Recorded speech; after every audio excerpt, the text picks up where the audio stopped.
dominant quarterback play throughout the NFL, and we begin the whole thing with one of the more impressive, surprising. This is the best rookie quarterback performance that I can think of since last year in C.J. Stroud with what he did. The Commanders did it again. Jayden Daniels did it again. It's kind of crazy, 2 years in a row to see a rookie kind of come into the league and do this. And I'll say this, where he's got even an advantage over C.J. Stroud. C.J. Stroud didn't look like this through 4 weeks, right? I mean, they started out 0-2 there last year, and it was kind of like, hey, we see some good things, but, it's not perfect yet. And then it started to take off.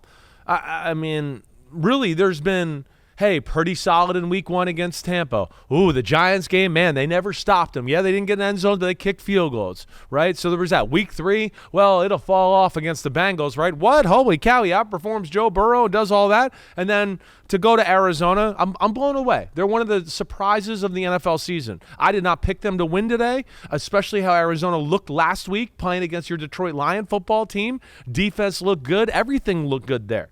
But I think this is where Washington's different. I mean, we talked about Jayden Daniels on Wednesday, right? He's very comfortable in the offense because it's familiar to him from college. He also, of course, has an incredible skill set that he can feel comfortable with playing in a game.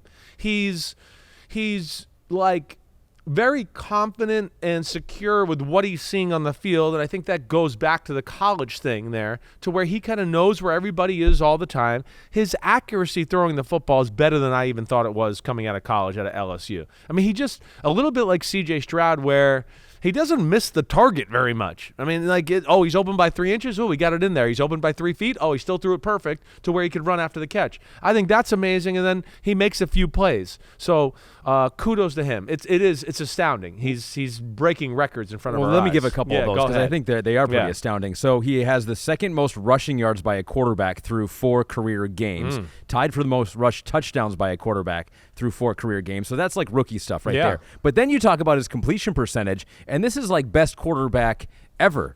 All the best quarterbacks. Completion percentage in NFL history, 82.1% through 4 games of a season, minimum 40 attempts. So he is on point.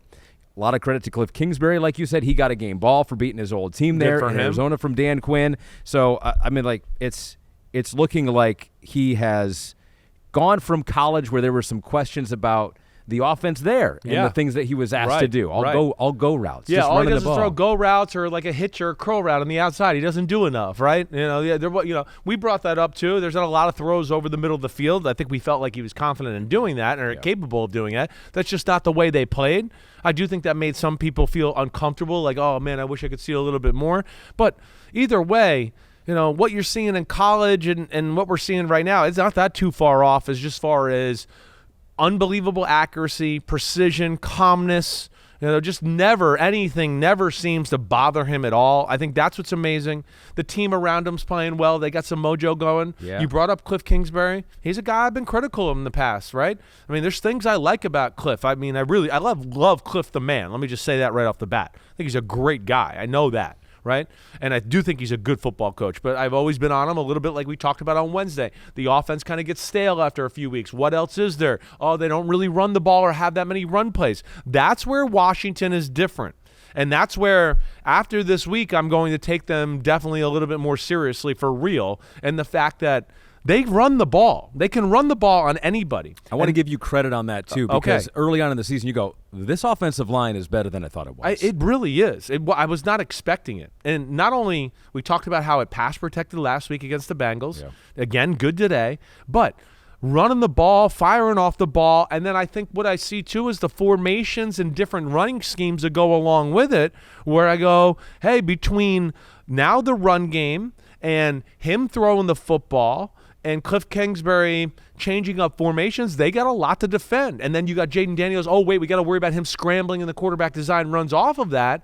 That's where they have become really tough. And I hope it continues. But, major kudos to Cliff Kingsbury to go back and get a victory against the old team. But from what I've seen to his offense right now and how he's coached Jayden Daniels, it's phenomenal stuff. 4 incomplete passes out of 30 throws for Jayden Daniels today against the Arizona Cardinals. Yeah. Last thing I want to say about Arizona, too, because I'm not going to give up on Arizona.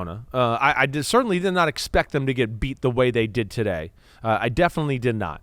But here's one thing that I think does catch my attention or a question I'll ask for you, right? And we've kind of hit on this a little bit.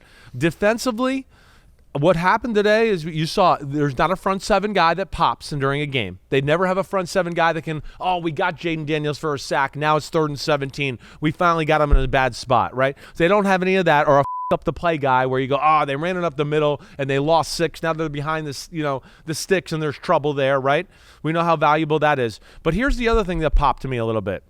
I don't know if they're explosive enough at receiver. And I'm not taking a shot at anybody here, but some of the things I've seen during the year and some of the replays I saw during the game today, Washington did not seem like they were too fearful of getting in their face and playing man-to-man. And that is something I worry about them is they have enough guys that can separate and make some plays after the catch or beat them deep. Well, it's like their top 2 guys, Marvin Harrison Jr., who caught another touchdown. Yeah, who's really good, but he's not a separation guy. And Michael Wilson's kind of the same way. Same thing, exactly right. Kind of a bigger, he's a good route runner, they'll break a tackle, do all of that. But it's not like, we're playing a man-to-man team and now those guys are like, oh gosh, they're going to run by me. They don't have that, and that jumped to my mind a little bit today as I was watching the game. All right, so the Cardinals, they fall to 1-3. The Washington Commanders, a surprise, 3-1.